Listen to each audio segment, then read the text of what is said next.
The Helios 2 Pro is proof that small changes can make a massive difference. Outside of an updated MCU that can run 8K and an improved molding to ensure better build quality, there were two significant changes made to this mouse with the coating and the switches. Even though the original didn't have a rubberized coating, it offered enough of a texture that I didn't feel the need to use any grip tape, even though I deal with sweaty hands, and it only got better with the updated coating on the S, which feels more comfortable, provides a lot more grip, and a more premium experience overall. In my original review of the Helios, my biggest complaint was the TTC Gold optical switches. The switches on the original felt loose, they felt hollow, and just didn't have that very sharp, crisp feeling that optical switches typically provide.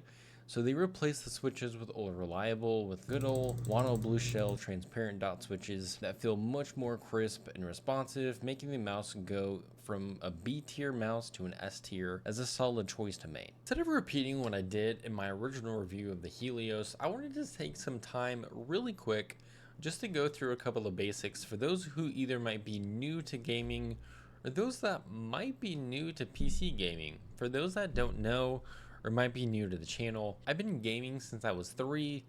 I started playing FPS games whenever I was 5, starting with Quake and Unreal Tournament. I started playing Halo whenever I was 8, and I competed in Halo for a long time, which means that I've been or played on controller for a long time, and so I at least have a good understanding of how aim should be and how I can move that into PC gaming. I really just wanted to take some time to go through some quick basics to help you be comfortable and to help you improve as quickly as possible. Alright, so whenever you get a new mouse, a new keyboard, a new controller, whatever it is, whenever you hop into a game, the very first thing I would assume that most people do is go straight to changing their sensitivity.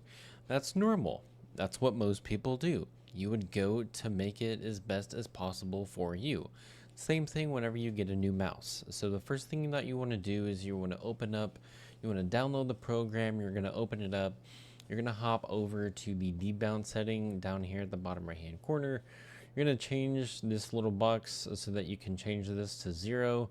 You might have some issues with double clicking. If you do, you can change this higher to a point where you're not having that issue, but you should be able to start it at 0 and have no issues moving forward. Next, you're going to click on the square triangle thing here. From here, you're going to change the DPI setting. Personally, I use 800. Everyone uses something different. I use 800. Report rate, you're going to want this as high as possible. So you can put that in 4K. At least in terms of the overall performance of the 4K dongle, I haven't had any issues with that. So if that is a question with the updated sensor, just know that I have not had any issues with 4K with the new mouse. Personally, I keep everything else the same. I don't change anything else. Sometimes, I turn motion sync on and off depending on the mouse that I'm using. Personally, if you haven't used motion sync before, I would recommend playing a couple games with it on, a couple games with it off, and see if you feel a difference. The thought is that motion sync is going to make everything smoother, but again, everyone's different. It might be a little smoother for you, it might not, depending on the mouse, depending on the program, and depending on how it feels overall in terms of performance. So I would personally just recommend to try it. Outside of that, again, I keep liftoff distance at 1. It might change depending on the pad that I'm using, but I've just kept it at 1 for now. And outside of that, you don't need anything in the macro list. The last thing that I would do is just look at the settings. If for whatever reason you have the dongle very longer distance away, you can use this just to ensure that you're getting the most performance that you possibly can. I don't have it on, but it is something that you could potentially use. Number 2 is to find your sense. I would recommend finding whatever works for you, or you can do a full 360 and you're comfortable with it. Again, every game is going to be different. So Apex for me, my sensitivity is much slower. Overwatch is even slower than Apex. If I'm playing Fortnite, it is much faster than both of them. So every game is going to be different. Again, I would just, whenever you're playing.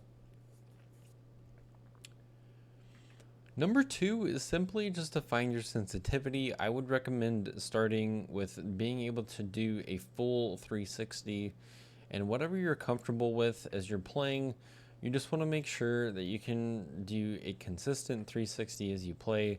That'll at least give you a chance that whenever you're playing, you'll be able to get used to your sensitivity, and then you can use that for other games.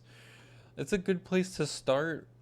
You'll recognize over time that not every game is going to be the same. So personally for me, whenever it comes to games like Apex and Overwatch, I have a much slower sensitivity compared to something like Fortnite or Call of Duty, where I have a much faster sensitivity. So again, at least if you're starting out, I would recommend, again, just finding whatever is going to be comfortable to you to do a full 360. And then once you find that, you can again just use that for the other games that you play.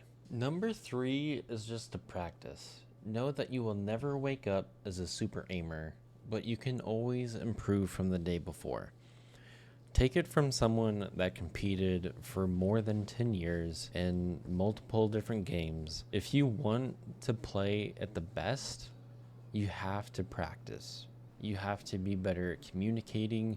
You have to be better at your aim. You have to be better at your game knowledge. You have to understand where your teammates are at, what they're doing. You have to understand everything at a deeper level. And you can only do that by taking a step back, looking at what you're doing, seeing what you're doing wrong, and improving day after day. As a Halo guy, I'm sure there are very, very few people that will understand this reference, but if you keep focusing on what you're doing, if you keep improving day after day, sooner or later you're going to be fragging like a pro. If you have any questions, feel free to throw them in the comment section down below, and with that, I will catch you all next time. Start a riot.